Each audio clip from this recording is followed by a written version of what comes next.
I'm Dr. Amber Luong. I am a professor at the McGovern Medical School at UTHealth Houston. And what I wanted to talk to you about today is airway obstruction. So, difficulty breathing through your nose. I know that many of us have had problems from time to time with difficulty breathing through your nose. But what I wanted to specifically target is if you are having difficulty breathing through your nose for just one side. And that's where this is a situation where you might want to, delve a little bit more deeply about what this problem is.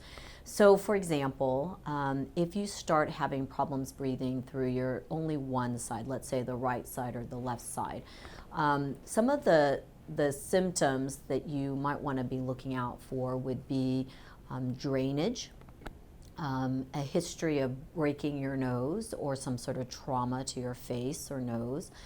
Other symptoms such as, bleeding, vision changes. Those are some of the things that I think you should be a little bit more alert to. So, unlike the typical I'm having problems breathing through your nose where we think of maybe allergies, sinuses, maybe even the pollution from the air quality that day that might not have been good. What I'm thinking about is unilateral or one-sided difficulty breathing through your nose. And that's where there may be some indication to having to do something else. So the two things that I wanted to talk about today is septal deviation or a possible mass. So let's start with the simple one. Septal deviation. What exactly is that? Well, that's where the septum or the middle part of your nose is not exactly in the middle, it's not midline, but rather kicked over to one side versus the other. So as you can imagine, then instead of your nostrils or your nasal cavity being completely open, one side is more narrowed than the other side. And so you can get this unilateral or one-sided difficulty breathing through your nose. And why, sometimes you can not necessarily wake up, but you may not have it as a child or difficulty breathing, and then as you get an adult, you may not even have that problem. It may then transition to, I have this problem breathing through my nose that goes from the right to the left only when I go to lie down, and now all of a sudden I'm just not being able to breathe well through my nose on one side. Well, in that situation, that's where a deviated septum can be coming into play. And why would that happen? It's because our cartilage, the soft parts of our body, so such as in your nose and your ears, continue to grow even as we get older. And so as you can imagine, when you were younger, you might have had a slight deviation of your septum, but as you got older and it kept growing, it becomes more prominent, and then you start developing difficulties breathing through your nose on one side versus the other. So if you should go in to see a physician about that, they'll be able to take a look inside your nose with a speculum or sometimes with a camera, and they can really point out to you the differences between the right side and the left side in terms of area that you have to breathe from.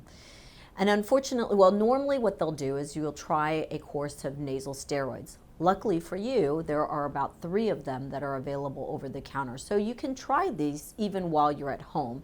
But the nasal steroid sprays, there's 3 of them. One example would be fluticasone, also known as Flonase, but there's 2 others, Nasocort, and there's one other that I can't remember the name.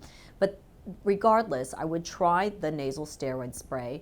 You put it inside your nose and aim towards the outer corners of your eye. 1 spray in the morning and 1 spray at night. That's an anti-inflammation medicine. So it's shrinking the lining of the inside of the nose to help maximize whatever area that we have to breathe from.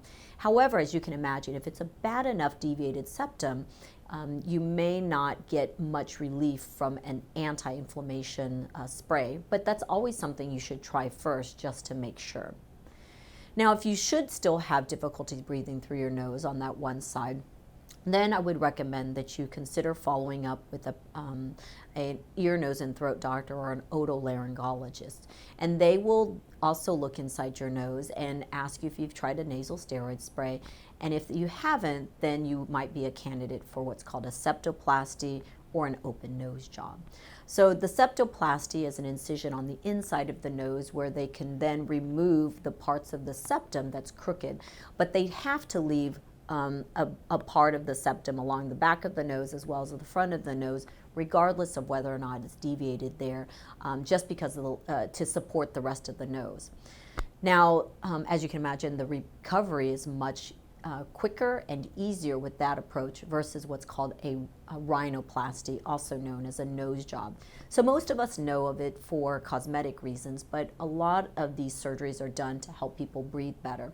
And in that situation, it's basically they'll make a small incision on the underside of your nose, elevate the skin, and can reconstruct parts of the nose or the anatomy where there's some narrowing to help you breathe better through your nose.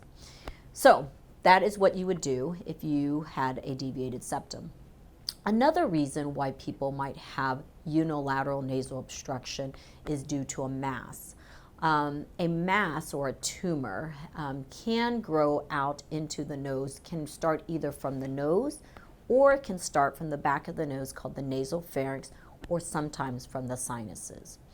So some of the common masses that are in the nose are ones that bleed. And so a very common symptom is nosebleeds, unilateral nosebleeds, or nosebleeds coming from that side.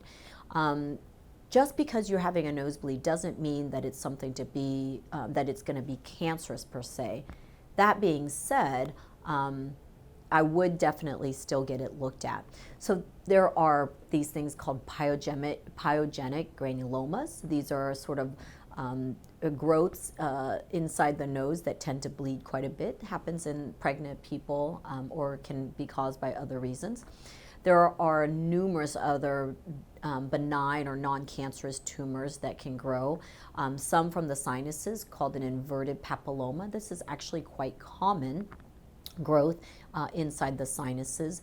They look like warts. They're like wart-like growths that start from the sinus cavities. So the difference between the sinuses and the nose are that the sinuses are above, between, below, and behind your eyes, and they're kind of air-filled cavities, while the nose is right here in the center.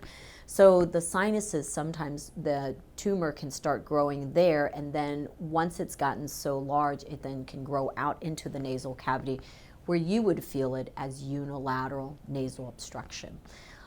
So that's a very common tumor that we get inside the nose. Another common tumor or tumor-like structure are polyps.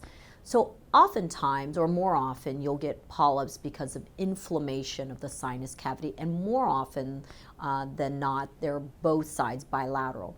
But there is a unique type of sinus inflammation called allergic fungal rhinosinusitis, and you can tell by the name that there's an allergy component to it. But in some of those patients, they can present with only one-sided disease. So it really highlights to you the role of fungus or environmental triggers to this problem. But basically, in that disease, you get so much inflammation in one side of the nose that you create these polyps, and they look like grape-like structures. They're really soft and almost water balloon-like.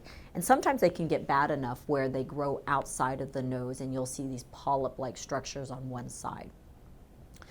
And then finally, the other types of tumors are more malignant or cancerous tumors, ones that may require more aggressive treatment. So they can be from the nasal pharynx or the back of the nose, and they can be from the actual nasal cavity or for the sinuses. And there's a whole spectrum of different types of tumors that we look at. Luckily, as I'd mentioned, most of the tumors found inside the nose are benign or non-cancerous. So just because you have a concern about nasal tumor in your nose because you're having nosebleeds and difficulty breathing through your nose, please don't keep that from seeing a physician, because as I've mentioned, more commonly than not, they are non-cancerous growths and can be easily managed. Now, in some of these situations, the management may be something like a topical spray or a saline irrigations, or a medicine that you take by mouth to help reduce the inflammation. But in most of these cases, there is a surgical component that is going to be important. And so for the polyps, they can be removed by endoscopic sinus surgery. Both benign and cancerous tumors oftentimes require some sort of surgical treatment prior to maybe some other treatment down the road. So if it's a malignant tumor, there may be some radiation or chemotherapy that may be important. If it's a benign tumor, oftentimes the surgery is the treatment, and then you'll just be followed endoscopically. So I hope you got a little bit of insight into why you may be presenting with one-sided difficulty breathing through your nose, and hopefully gives you some thoughts about some of the things we will be looking for when you go see your physician. So thank you for your time and for listening about this unilateral one-sided nasal obstruction. If you have any further questions, please seek out an ear, nose, and throat doctor or an otolaryngologist for your care. Thank you.